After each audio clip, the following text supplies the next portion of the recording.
Meet Mindi Abair. She's a two-time Grammy-nominated saxophonist, vocalist, author, and wine entrepreneur. She's recorded and toured with ensembles of musicians like Aerosmith, Gerald Albright, Gregg Allman, Dave Koz, and Trombone Shorty. Mindi has just released a new album, I Can't Wait for Christmas. She is currently touring and will be performing at the Capitol Theater on December 20th at 8 p.m. You can find tickets for this wonderful holiday show at rutheckerdhall.com. Hi, I'm Warren Buchholz, Jazz Brand Manager at WUSF. And through my conversation with Mindi, I've been really thinking about collaboration and what it means to successfully do so with other musicians.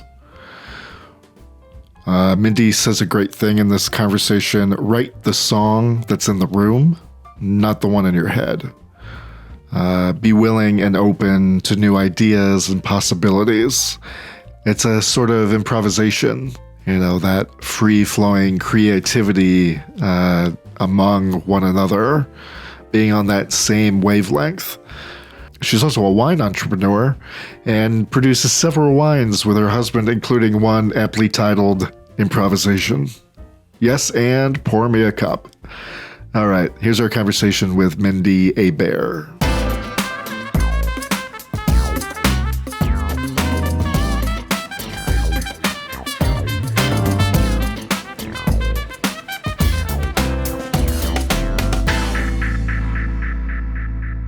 So you're a St. Pete native.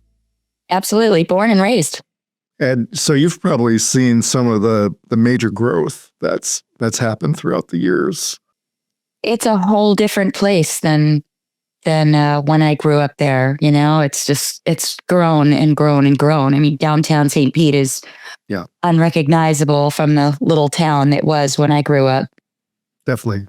I've only been living here since about 2015, and even since then, just the exponential kind of breakneck pace growth that's happened has been, crazy. So who in your life inspired you to want to get into music? You know what? I had music everywhere growing up, just everywhere. My father was a saxophonist and a keyboard player, bass player. He kind of played everything. But I grew up, they literally took me from the hospital in St. Petersburg to the band truck. And my dad was in a band that just toured, and we didn't even have a house. We just toured around the United States. It was me and my mom and my dad and the whole band. So the kids that were... What was that life like, having the tour? Well, I was a baby for much of it, but we got off the road when I was about 4. So I do remember a lot of it. The kids from the other band members, they're like my brothers and sisters. And it was just always music surrounding us. And my grandmother was an opera singer. So when we did finally get a house in St. Petersburg, we moved back. She would come over and play the piano and sing arias and play with me on the piano. So it was just constant music. So it really inspired me. I mean, I lived back in the days when there was school band everywhere. And my teacher, Ann Reynolds, just placed all these instruments out on the ground in the band room. And she just said, choose one and we'll learn how to play them. And boy, I just went straight for the saxophone because I had seen my dad play. It was a band called the Fabulous Entertainers.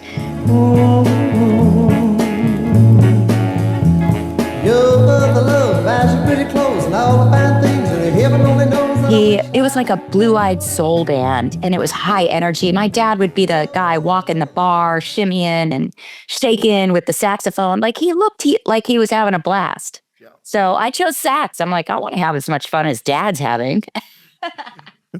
And it seems to be your case. It seems like you have so much fun performing concerts. I went through your tour schedule. It seems like you perform like twice a night in a lot of these venues. Yeah. Is that because you just love doing it, or was it more more money? In the theater circuit, you do one show a night, but in a lot of the clubs, it's 2 shows a night, so that's just kind of how they do it. They'll have like a dinner set and then they'll have a late night set. So I don't mind in some of these clubs, we'll play places like Jazz Alley in Seattle, and we'll play, the Funky Biscuit in Boca Raton, and we're playing in Charlotte. That we'll do 2 shows in a night because it's more a club atmosphere, and the shows are a little shorter, so it's not like we're killing ourselves to do it. But it's a different atmosphere in a large club than it is in a big theater. Yeah, you'll be. Is it more money? No, not really. It's the vibe. And that's one thing I've heard from most musicians is you're always gigging. It's always looking for more work, always going to the next concert. It's never, you can just sit back and call it a day for the most part. Well, you forget, this is not really a job. We joke that, we get paid to travel. And then when we get on stage, it's just free because we love what we do. So I'm always looking for opportunities, to play and to do our thing. And we've created a lot of our own with our wine and jazz adventures and my New Year's Eve show in San Diego. So I think it's just, I have such a cool life that I get to play music, and I'm married to my wine guy. And so now I get to drink and play music, and that's my job. So life is good. You're very multi genre based. I've noticed, from the rock, the blues, jazz. It doesn't seem you stick to really one genre much. What do you love about being able to bounce from genre to genre? What's fun about that for you? Growing up as a sax player and a singer, I never really considered, well, what genre am I? I just listened to a lot of different music. I grew up in the MTV era, so I was, wishing I could be Tina Turner and the girls from Heart. And I thought Clarence Clemens was super cool with Springsteen, So I kind of followed my heart with that. But then, being a sax player, you've got to hear jazz at a certain point or you're just not paying attention. And so then I got into jazz, and then I started playing with bands that it was all R&B music, and I ended up touring with a lot of different R&B groups, Tina Marie and, the Gap Band and different bands like that. So I was kind of all over the map initially.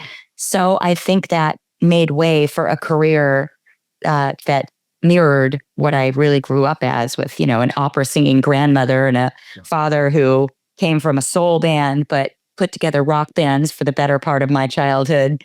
So I think what I am now reflects really, truly what I grew up with and the music I love, which is pretty much all over the map too. I'll listen to everything from rock to jazz, traditional jazz or contemporary jazz, to country, to, just kind of everything. Yeah, the position I'm in, it's overseeing jazz. So every time someone's like, "Oh, you love jazz so much," I'm like, "I love all music, but I also love jazz."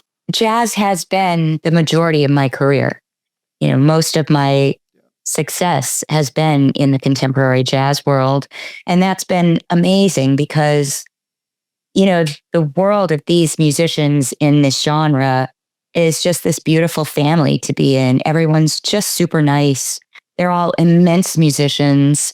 And we really, I have so many friends that we hang together and we make music together and we, go on the road with each other. So it's unlike a lot of other styles of music where it's a bit more cutthroat and you're a bit more of an island. I love that I've chosen to spend most of my life in contemporary jazz. It's just the people who come see us are incredible. The people I play with are just amazing human beings and musicians. Definitely. What's been your most fulfilling project that you've worked on, would you say? That's a great question, I gotta say. Most fulfilling project, I have to say one stands out in my mind when you say that. You know, I did this record called Wildart.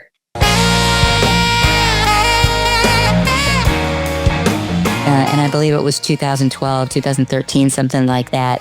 And I was at this point in my career that I had made a lot of music and made a bunch of records. And I had this gift that I could be in my own little bubble and write my music and hire the guys in my band and make the records I want to make. But in the end, that does keep you in your bubble. And maybe do you grow as much or do you learn as much or, kind of getting out there in the world with other people. So I took a couple of years and just said yes to some crazy stuff.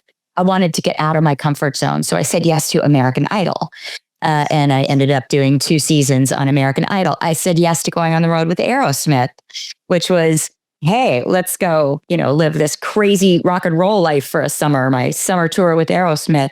I did a bunch of things in those couple of years. And I realized, the things that were making me happy and that I was kind of tapping into were the more rock and pop and blues things. So I wanted to make a record that reflected kind of all of me.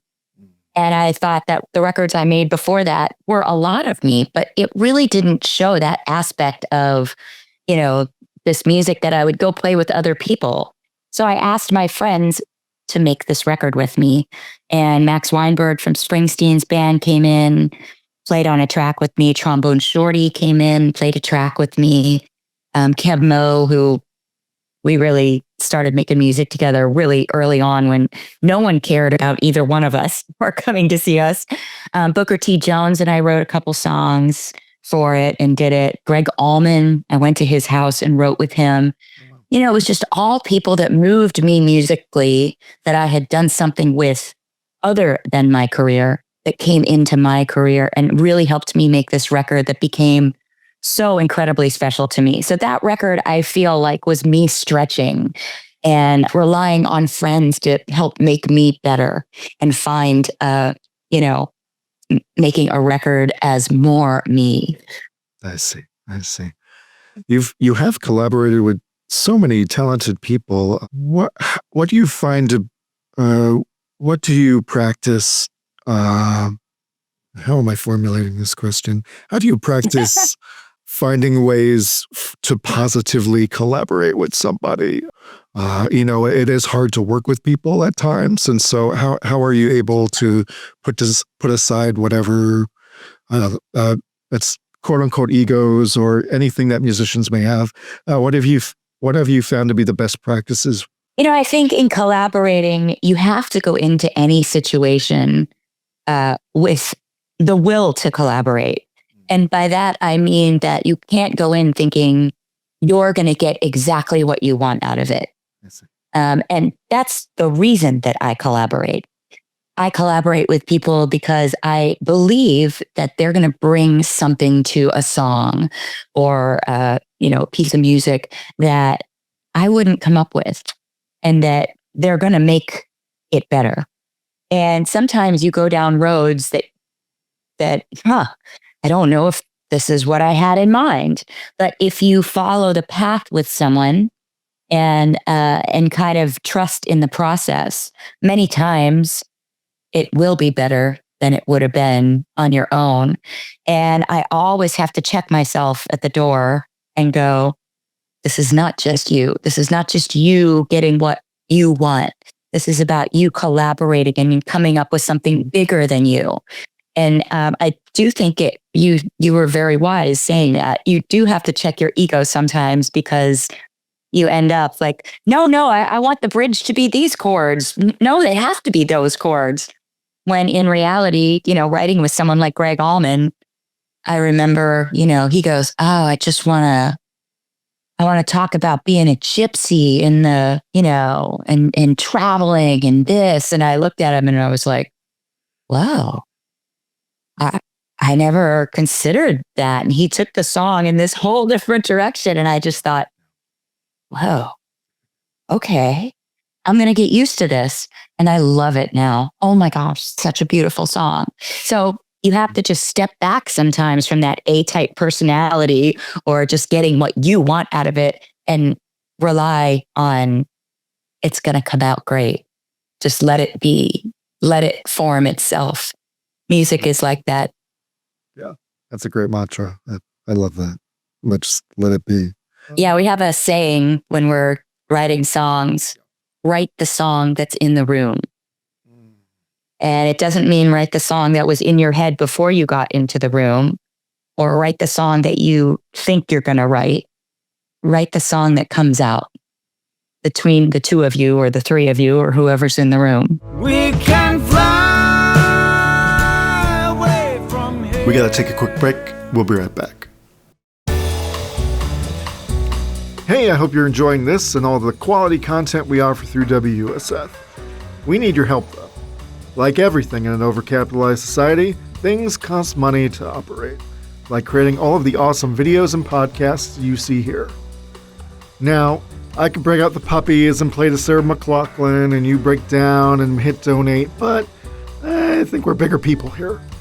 So, if you're able and willing, please donate your dollars today by visiting wusf.org/donate to get started.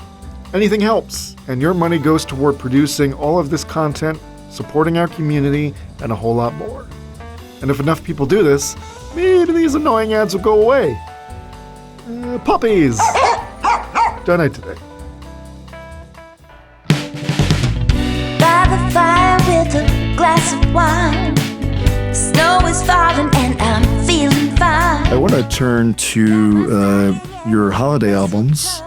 You have two of them, and then you also have your first single, holiday single from 2004, and it was your first version of I Can't Wait for Christmas. Yeah. And then you just came out with the new album, I Can't Wait for Christmas, this year in 2024. Can't believe it's 20 years. That's a mind bend. And then B, yeah, could you just tell me more about this new album? Yeah, of course. You know, I've always loved Christmas music. And when I made that little LP, it was a song that I wrote, I Can't Wait for Christmas. And John Lennon's Happy Christmas, War is Over. It was like a 2-song LP that Verve Records released for me. And I always thought, I'll make a Christmas record soon. And, here, 15 albums later, I hadn't made one kind of as a solo artist. I had made one as Mindi Abair and the Bone Shakers. And I had made one with a few different artists like Peter White and Rick Braun. But to make an album that's just mine as a solo artist, what would I do on it? It was really exciting to me. And it's something that I've obviously wanted to do for a very long time. So it was kind of a coming of age of, I want to play this song. Oh, I love this song. And I've done tours for Christmas for 22 years now. Oh, wow. Okay. So, whether it's just me hosting it or someone else hosting it. So, I just felt like, yeah, this is my record to make. And we had a blast. I just want to ask, what was your process for picking and choosing which songs to either record or arrange? I think in choosing songs as a saxophonist, you have to choose songs with great melodies. Christmas music, holiday music in general has great melodies.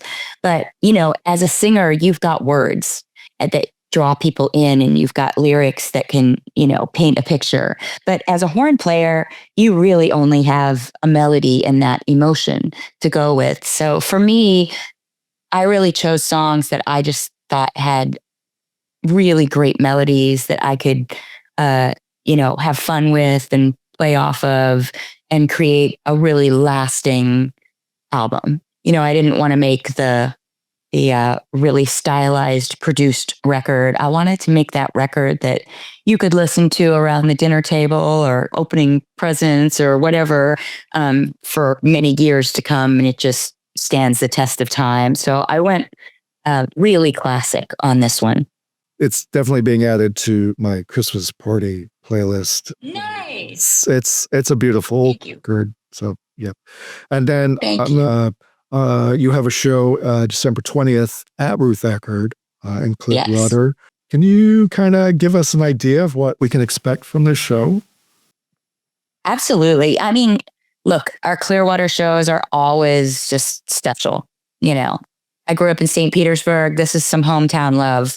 I've got my 5th grade teacher coming down. I've got, so much friends and family coming down. So it's going to be really just a magical night for everyone. But this show is a really different show for us.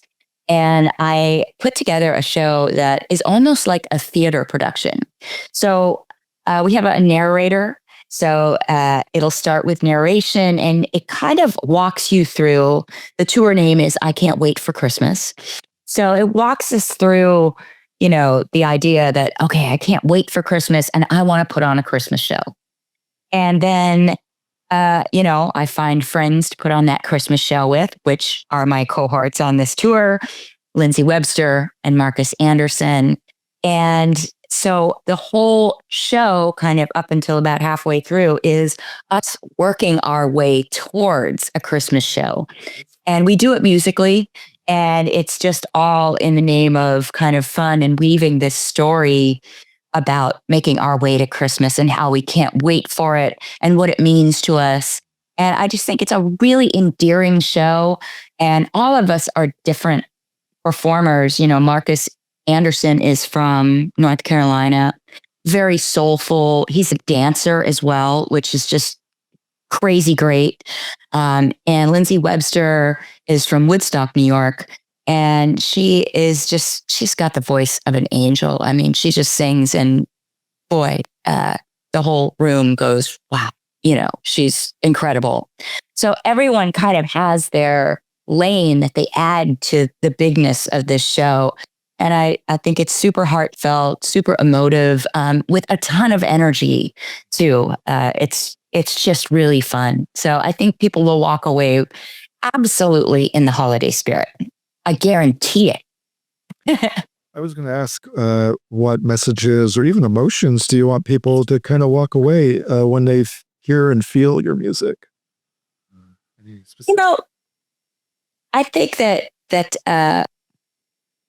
to be in a concert situation, right now, the three of us have talked a lot about what it means right now to be out there playing music.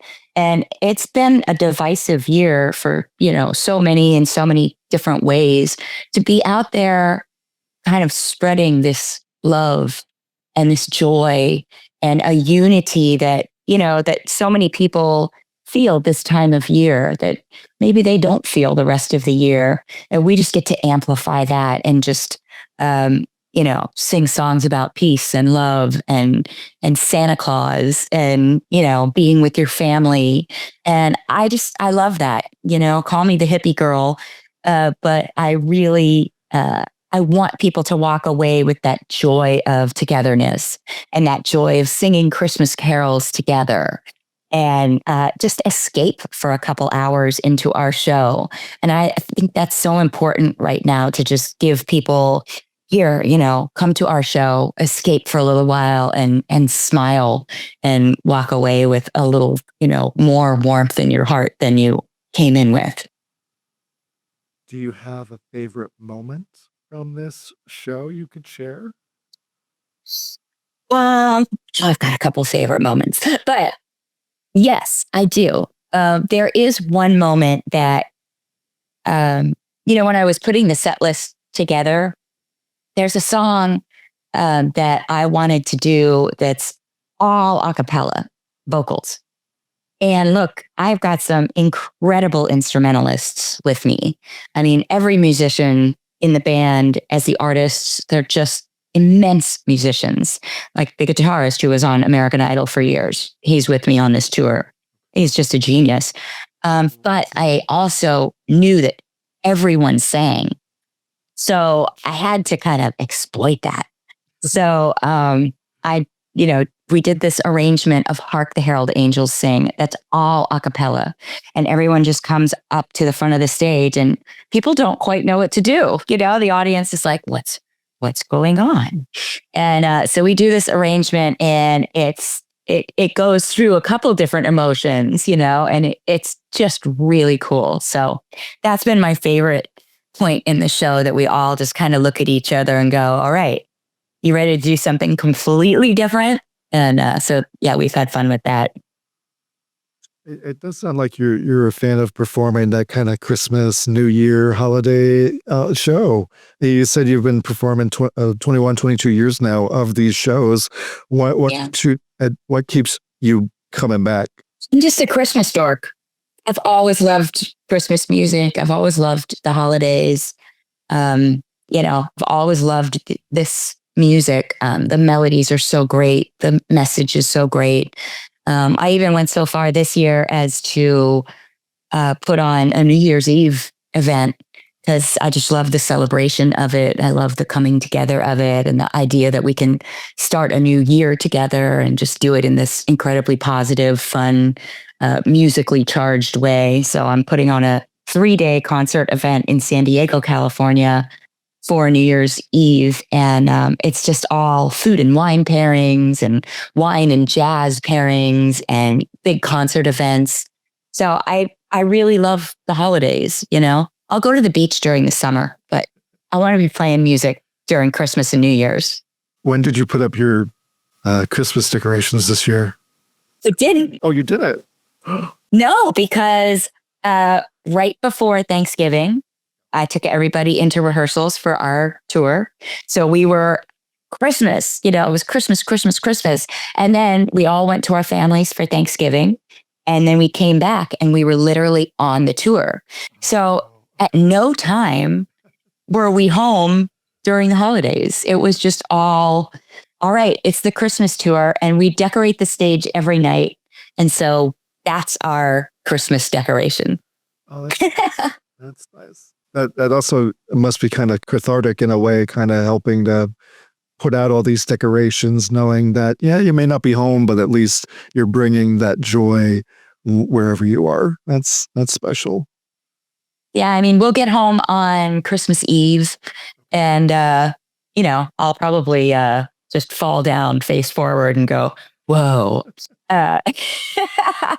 But I will know that we brought, a bunch of holiday cheer to a bunch of people. So we have 4 Christmas trees that we put up every night on the stage. So that'll do it for us. That is our home for the month of December. I am very curious before we wrap up about your wine and jazz. What kind of made you want to pair the two together or have that inspiration to pair them? Where did that come from? It would have never occurred to me to pair wine and jazz. But I got older and wiser and married a wine guy. I was hooked up on a blind date by Dave Koz, another saxophonist and friend. And the guy who hooked me up with, became my husband.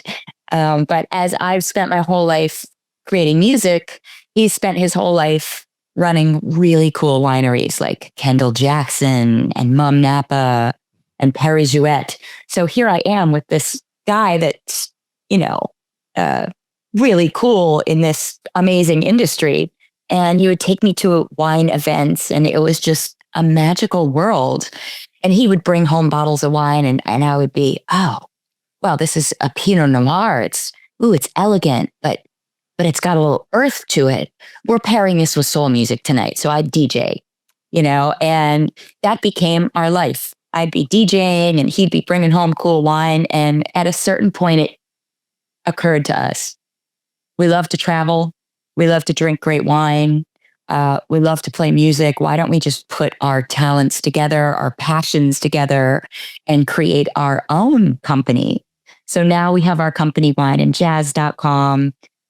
We create 8 wines a year. My husband hires winemakers for us, like I hire musicians.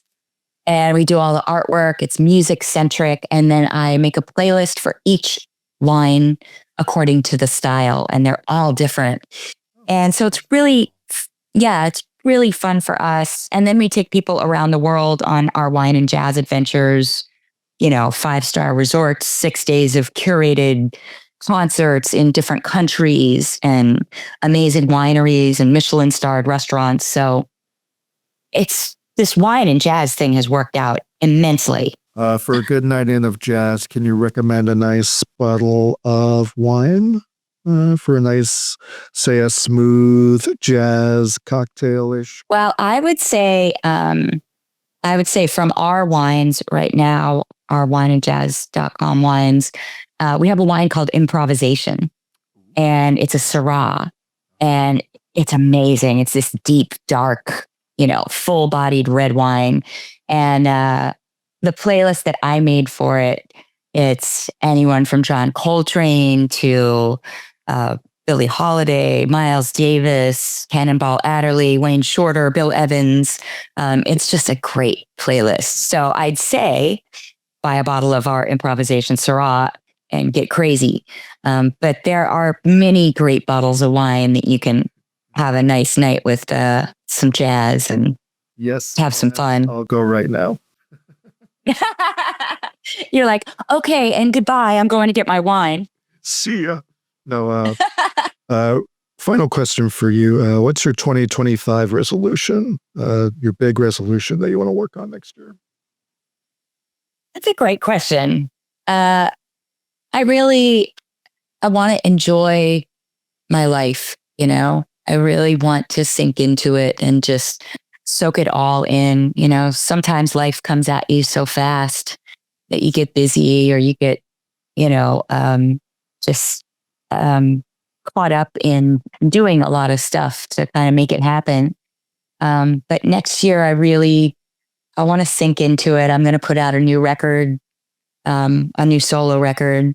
And we've worked really hard on it. And it's just, I love it. I just think it's got a great vibe. And we've got a lot of stuff coming up this year. I'm on a lot of cruises, the Smooth Jazz Cruise, the Bodie Cruise, the Dave Koz Cruise. I listened to a podcast episode you were on a jazz cruise, and it's kind of fun to hear about a cruise with jazz. It's super cool. What's cool is the people who come are all like-minded. They all love jazz. And then there's a bunch of us as artists. And usually we cross paths in the night. I'll see someone in the bar, after the festival that we just played at different times. But you get to spend a week with people. And it's just nice to kind of integrate. And I can go sit in on Kirk Whalen's show. Or, Dave Koz can come sit in on my show. Or Chris Bodie can come, sit in on a show we're doing. So it's really fun to do things that you don't normally get to do on those. I really look forward to your show, December 20th at Ruth Eckerd Hall. It sounds like it's going to be a very merry, good time. It's a good lead up to the holiday season. Absolutely. And we're just before Christmas. So yeah, you gotta come get your holiday on. So I promise you will leave with a smile on your face. Let's turn the lights down low. I'll meet you under the tree. How about instead of wrapping presents, come wrap yourself around me.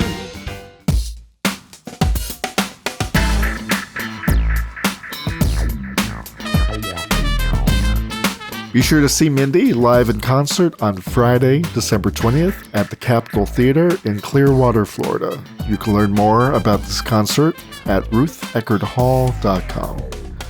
Today's audio was recorded over Zoom. Production assistance by Chandler Balcom, Adam Derbyshire, and Aranza Romero. I'm Warren Buchholz, host and editor. Arts Axis Florida is a product of WUSF and is sponsored by Community Foundation Tampa Bay, the Gobioff Foundation, with support from the Palladium, and by you. Thank you for your support.